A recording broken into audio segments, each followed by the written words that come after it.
بسم اللہ الرحمن الرحیم۔ سبق نمبر 34۔ رسول اللہ صلی اللہ علیہ وسلم کی زمینیں،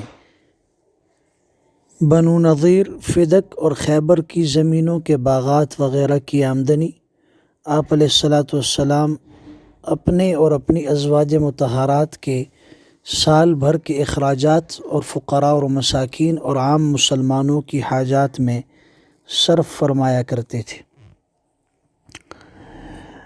حضور اقدس صلی اللہ علیہ وسلم کے بعد حضرت عباس اور حضرت فاطمہ اور بعض ازواج مطہرات رضوان اللہ تعالی علیہم اجمعین کی چاہت تھی کہ بطور میراث یہ جائیدادیں ورثاء میں تقسیم کی جائیں،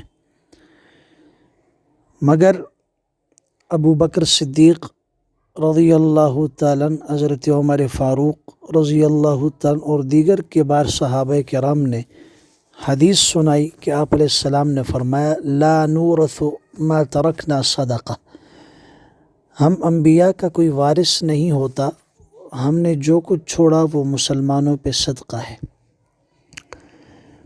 اس حدیث کی روشنی میں یہ بتا دیا گیا کہ آپ علیہ الصلاۃ والسلام کی اپنی مقدس زندگی میں جن مصارف میں یہ آمدنیاں خرچ ہوا کرتی تھیں ان میں کوئی تبدیلی نہیں کی جا سکتی۔ حضرت عمر رضی اللہ تعالیٰ عنہ کے زمانہ خلافت میں آپ نے حضرت عباس اور حضرت علی رضی اللہ تعالیٰ عنہم کے اصرار پر بنو نضیر کی جائیدادیں ان دونوں حضرات کو اس شرط پر دیں کہ تم دونوں ان کے متولی ہو اور ان کی آمدنی انہی مصارف میں خرچ کرو گے جن میں رسول اللہ صلی اللہ علیہ وسلم خرچ کیا کرتے تھے۔ بعد میں ان دونوں حضرات کی آپس میں کچھ اختلاف پیدا ہوا، دونوں نے چاہت ظاہر کی کہ آپ یہ جائیداد تقسیم کر کے آدھی حضرت علی اور آدھی حضرت عباس کو دے دیں، مگر حضرت عمر رضی اللہ تعالیٰ عنہ نے اس درخواست کو قبول نہ فرمایا۔ خیبر اور فدق کی زمینیں حضرت عمر بن عبدالعزیز رحمۃ اللہ تعالی علیہ کے زمانے تک خلفاء کے پاس رہیں۔ مدینہ کے حاکم مروان بن حکم نے اس کو اپنی جاگیر بنا لیا، مگر حضرت عمر بن عبدالعزیز رحمۃ اللہ تعالی علیہ نے اپنے خلافت کے زمانے میں اس زمین کو اسی طرز پر اس کی آمدنی اور مصارف میں استعمال کرنا شروع کیا جن میں حضور صلی اللہ علیہ وسلم کے زمانے اور حضرات شیخین کے زمانے میں تھی۔ یہاں یہ بات بھی یاد رہے کہ ازواج مطہرات بھی حضور صلی اللہ علیہ وسلم کی وارث تھیں، لیکن چونکہ انبیاء کی وراثت جاری نہیں ہوتی اس لیے یہ وراثت میں سے کسی کو حصہ نہیں ملا۔ حضرت حفصہ، حضرت عائشہ صدیقہ اور دیگر ازواج مطہرات، جو بعض حضرات کا یہ کہنا ہے کہ یہ ظلم ہوا حضرت فاطمہ رضی اللہ تعالیٰ عنہ کے ساتھ، تو ایسی بات نہیں ہے۔ دیگر ورثاء بھی موجود تھے، مگر چونکہ اس کا حکم وراثت کا تھا نہیں اس لیے یہ بطور وراثت کی تقسیم نہیں ہوئی۔ دوسری چیز ہے آپ علیہ السلام کی سواری کے جانور۔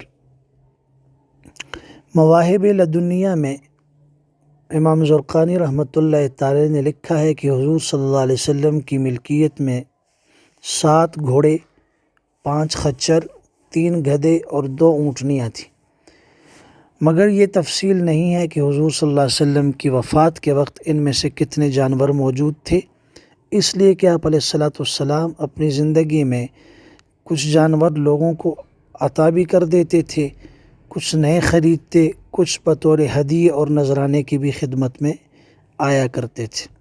بہرحال کچھ روایات صحیحہ سے معلوم ہوتا ہے کہ وفات اقدس کے وقت جو سواری کے جانور موجود تھے ان میں ایک گھوڑا تھا جس کا نام لحیف تھا، ایک سفید خچر تھا جس کا نام دلدل تھا۔ یہ بہت ہی عمر دراز ہوا، اس کی عمر بڑی لمبی ہوئی۔ حضرت معاویہ رضی اللہ تعالیٰ عنہ کے زمانے تک یہ زندہ رہا اور اس کے تمام دانت گر گئے تھے، آخر عمر میں یہ اندھا بھی ہو گیا۔ ابن عساکر کی تاریخ میں ہے کہ حضرت علی رضی اللہ تعالیٰ عنہ نے جب خوارج کے ساتھ جنگ کی تھی تو اس پر سوار ہوئے تھے۔ ایک عربی گدھا تھا جس کا نام عفیر تھا، ایک اونٹنی تھی جس کا نام عزبہ اور قصوہ تھا۔ یہ وہی اونٹنی تھی جس کو ہجرت کے وقت آپ علیہ السلام نے ابو بکر صدیق رضی اللہ تعالیٰ عنہ سے خریدا تھا۔ اسی اونٹنی پر آپ نے ہجرت فرمائی اور اسی کی پشت پر حجۃ الوداع میں آپ علیہ السلام نے عرفات اور منا کا خطبہ ارشاد فرمایا تھا۔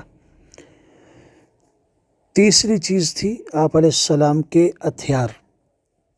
چونکہ جہاد کی ضرورت ہر وقت درپیش رہتی تھی، اس لیے آپ علیہ السلام کے پاس جو ہتھیار تھے ان میں 9 یا 10 تلواریں تھیں، 7 لوہے کی زرہیں، 6 کمانیں، 1 ترکش تھا تیردان، 1 ڈھال، 5 برچھیاں، 2 مغفر، 3 جبے، 1 سیاہ رنگ کا بڑا جھنڈا، باقی سفید و زرد رنگ کے چھوٹے چھوٹے جھنڈے تھے اور 1 خیمہ بھی تھا۔ ہتھیاروں میں تلواروں کے بارے میں حضرت شیخ عبدالحق محدث دہلوی رحمۃ اللہ تعالی علیہ نے لکھا ہے کہ مجھے اس بات کا علم نہیں کہ یہ سب تلواریں بیک وقت جمع تھیں یا مختلف اوقات میں آپ علیہ السلام کے زیر استعمال رہیں۔ ان کے علاوہ برتن اور دوسرا مختلف قسم کا سامان، تو برتنوں میں کئی پیالے تھے، ایک شیشے کا پیالہ بھی تھا، ایک پیالہ لکڑی کا تھا جو پھٹ گیا تھا۔ حضرت انس رضی اللہ تعالیٰ عنہ نے اس کے شگاف کو بند کرنے کے لیے ایک چاندی کی زنجیر سے اس کو جکڑ دیا تھا۔ چمڑے کا ایک ڈول، ایک پرانی مشک، ایک پتھر کا تغار، ایک بڑا سا پیالہ، ایک چمڑے کا تھیلا جس میں آپ علیہ السلام آئینہ، قینچی، مسواک رکھتے تھے، ایک کنگھی، ایک سرمدانی، ایک بہت بڑا پیالہ جس کا نام الغراء تھا، صاع اور مد وغیرہ کو ناپنے کے لیے۔ ان کے علاوہ ایک چارپائی جس کے پائے سیاہ لکڑی کے تھے۔ یہ چارپائی حضرت اسعد بن زرارہ رضی اللہ تعالیٰ عنہ نے ہدیتاً آپ علیہ السلام کی خدمت میں پیش کی تھی۔ بچھونا اور تکیہ چمڑے کا تھا جس میں کھجور کی چھال بھری ہوئی تھی۔ مقدس جوتیاں تھیں آپ کی۔ یہ حضور اقدس صلی اللہ علیہ وسلم کے اسباب و سامان کی کچھ فہرست ہے جن کا مختلف احادیث میں تذکرہ آتا ہے۔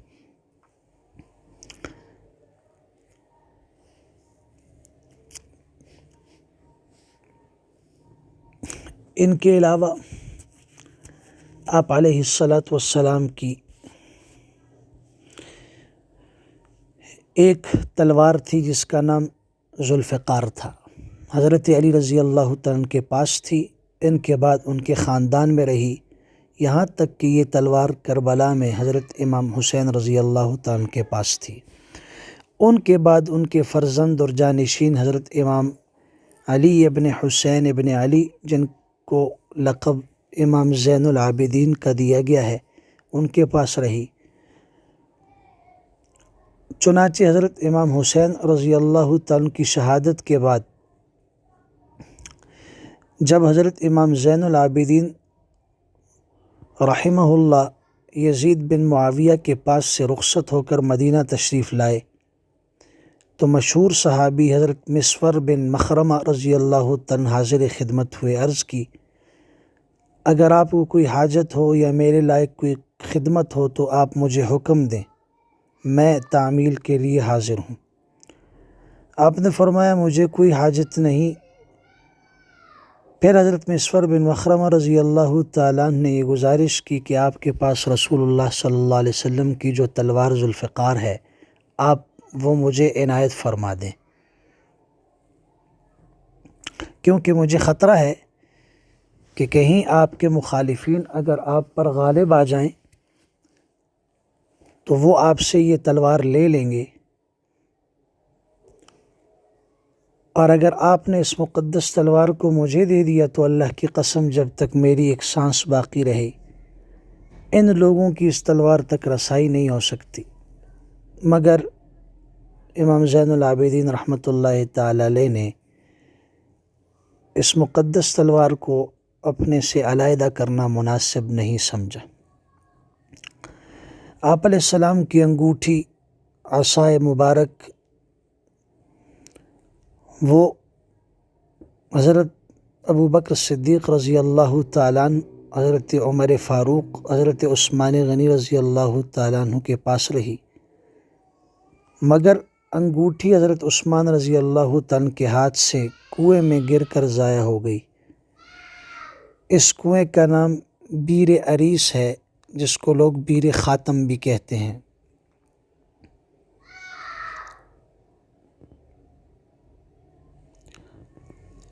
اسی قسم کی کچھ اور چیزیں بھی تھیں جن کا مختلف حدیث کے اندر و سیرت کی کتابوں میں تذکرہ ہے۔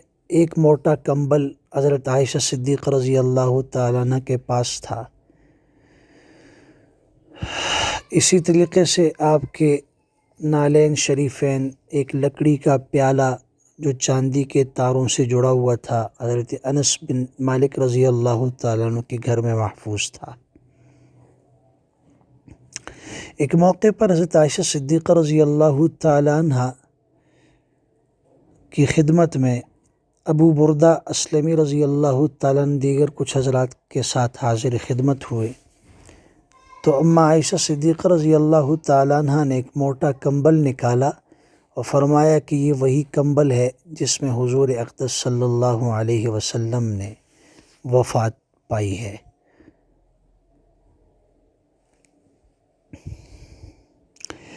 اس کا تذکرہ امام بخاری رحمۃ اللہ تعالی علیہ کی صحیح بخاری کے اندر موجود ہے۔ وآخر دعوانا ان الحمد للہ رب العالمین۔